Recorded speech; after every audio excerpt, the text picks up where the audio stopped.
the wildest part about this entire situation is that it didn't start with chaos. It escalated into it. What began as people calling out alleged behavior slowly turned into something way bigger, way messier, and honestly, way more uncomfortable to watch in real time. Because this wasn't just about holding one creator accountable anymore.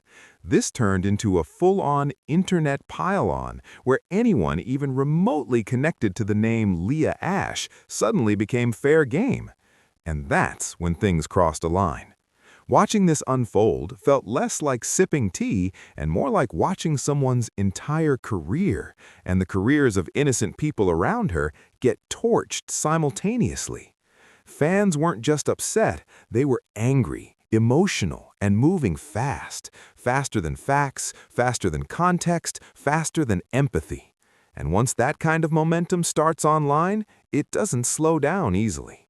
The situation became less about what allegedly happened and more about who could be targeted next. And the scariest part? Most of the people being attacked didn't even know what was going on. This wasn't accountability anymore. This was chaos dressed up as justice. And the moment you realize that, you start asking the real question: how did this spiral so far, so fast?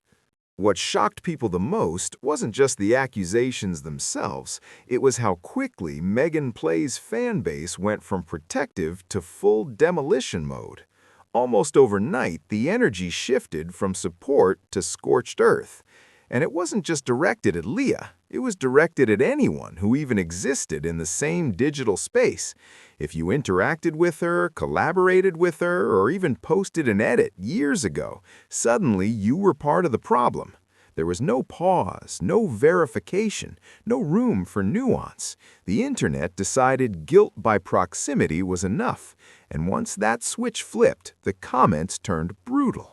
People weren't just expressing disappointment, they were hunting for targets. It became less about healing or truth and more about unleashing anger somewhere, anywhere. That's when things stopped making sense, because the outrage wasn't focused anymore. It was spreading outward, grabbing random people who had absolutely nothing to do with the situation. And the moment the internet starts expanding its target list, you already know what comes next. Innocent people get dragged into something they never signed up for. Enter Juan, a TikTok hairstylist who did what hairstylists do. He cut hair. He posted a completely normal video showing Leah Ashe getting her color refreshed and her bangs trimmed. No commentary, no opinions, no hidden messages. Just products, scissors, and a clean, aesthetic salon moment. And somehow, that was enough for the internet to explode. The comments turned hostile almost instantly.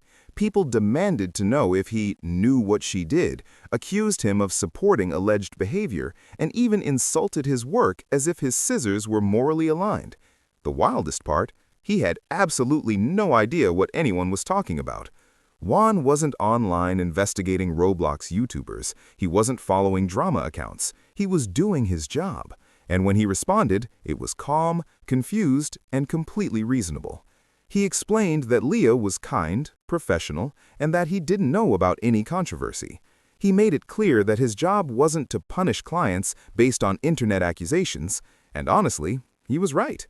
But logic doesn't stand a chance once the internet decides it's angry, and instead of backing off, the comments just kept coming. As the backlash continued, Juan was forced to do something he never should have had to do: publicly defend himself for trimming bangs.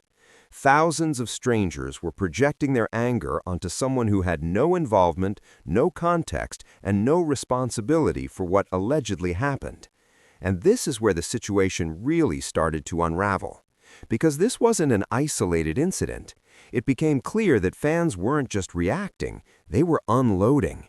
The anger had nowhere to go, so it landed on whoever was closest. And once that pattern starts, it doesn't stop at one person. Megan had already been forced to tell people to stop harassing Zach's family, who also had nothing to do with the situation. At that point, it became obvious the outrage had lost direction.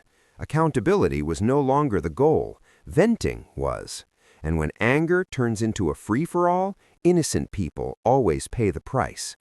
That's when the narrative shifted from drama to something much more uncomfortable to watch. Then came the moment that made everyone stop and blink. Megan herself stepped into the comments, not to fuel the fire, but to shut it down.